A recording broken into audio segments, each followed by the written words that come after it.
Reserves and Reserves. One of the Hot Bullets by Sierra Nevada, 12% alcohol, barely adequate for anything. But in a pinch, these are desperate times. We have to do desperate things. It's National Poetry Month. Thought I might start today with a little poetry. Hence my Bowie Poetry Club shirt from New York City. Right across from CBGB's. This poem by my late friend Victor Smith. Here's to you, Vic. It's called Interlude Number 1. The 28th Manifesto was found embroidered in the hem of Marilyn Monroe's dress the night before she died. It was recently sold at auction for 40 acres and a Texas mule with connections to an accounting firm in Boston. It deals primarily with the unscrambling of secret Rosicrucian alibis found embedded in any book by Dr. Seuss. The 16th Manifesto is written in Braille on a rolled-up $20 bill that rests between the mammoth tits of a retired hooker in a halfway house up on Main. It discloses the method necessary to convince lead that being gold is simply a state of mind. Victor Smith, we miss you, buddy. There he is, our good friend Vic Smith. Long gone. Well, how you all doing today? It's time for Chapter 8 in these Corona days.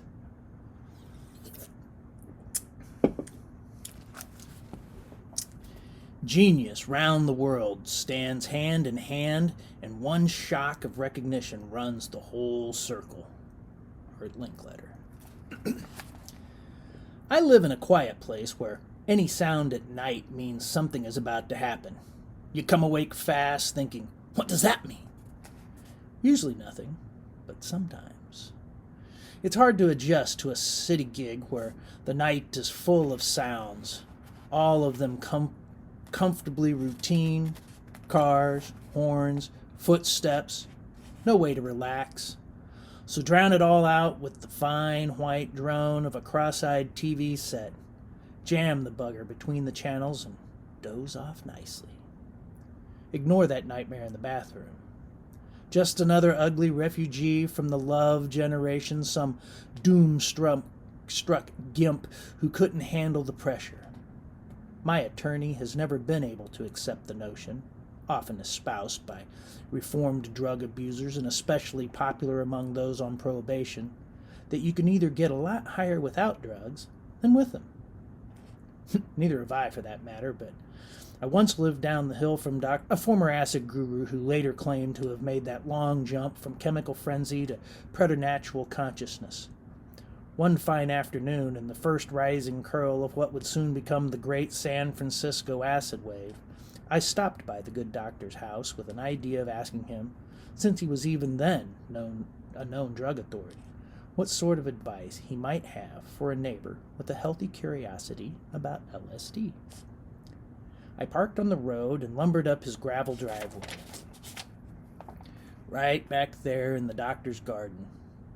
Not on the surface, but underneath, poking up through that finely cultivated earth like some kind of mutant mushroom. A victim of the drug explosion. A natural street freak just eating whatever came by.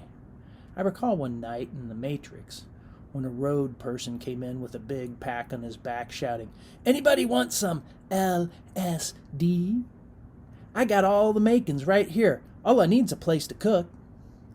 The manager was on him at once, mumbling, cool it. Come out back to the office." I never saw him after that night, but before he was taken away, the road person distributed his samples. Huge white spansules. I went into the men's room to eat mine, but only half at first, I thought. Good thinking, but a hard thing to accomplish under the circumstances.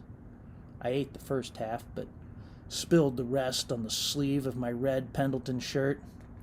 And then, wondering what to do with it, I saw one of the musicians come in. "What's the trouble?" he said.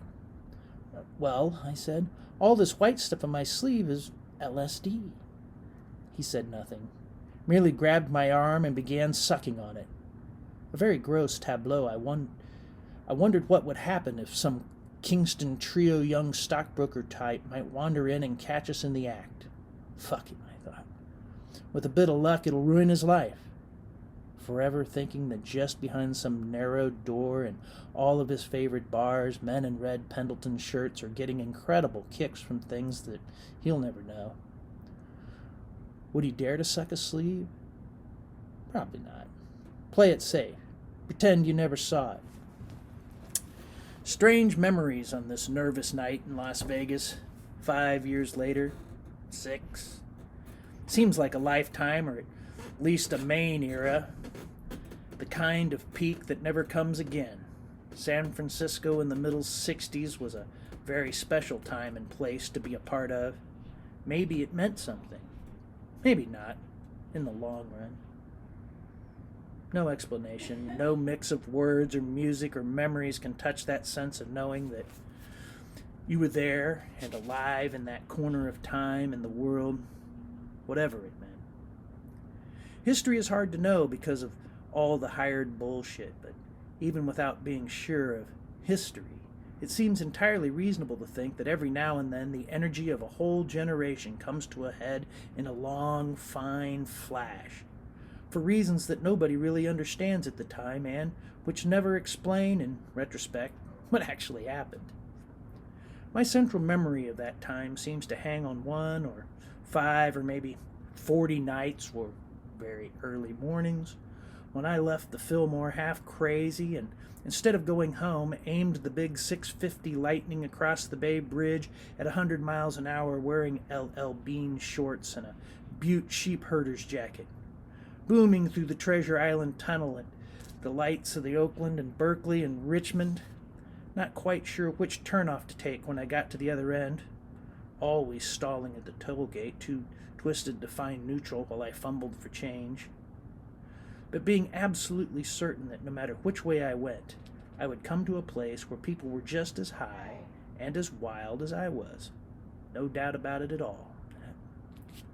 There was a madness in every direction, at any hour.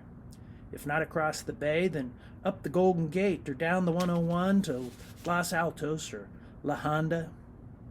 You could strike sparks anywhere.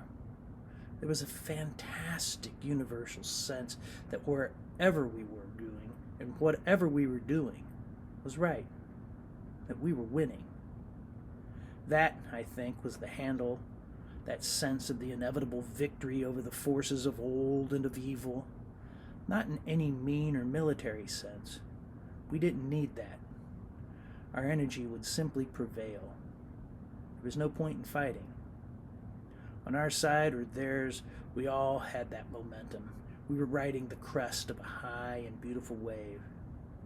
So now, less than 5 years later, you can go on up a steep hill in Las Vegas and look west, and with the right kind of eyes, you can almost see the high water mark. That place where the wave finally broke and rolled back. It's a short one today, guys. I'll catch you on the flip.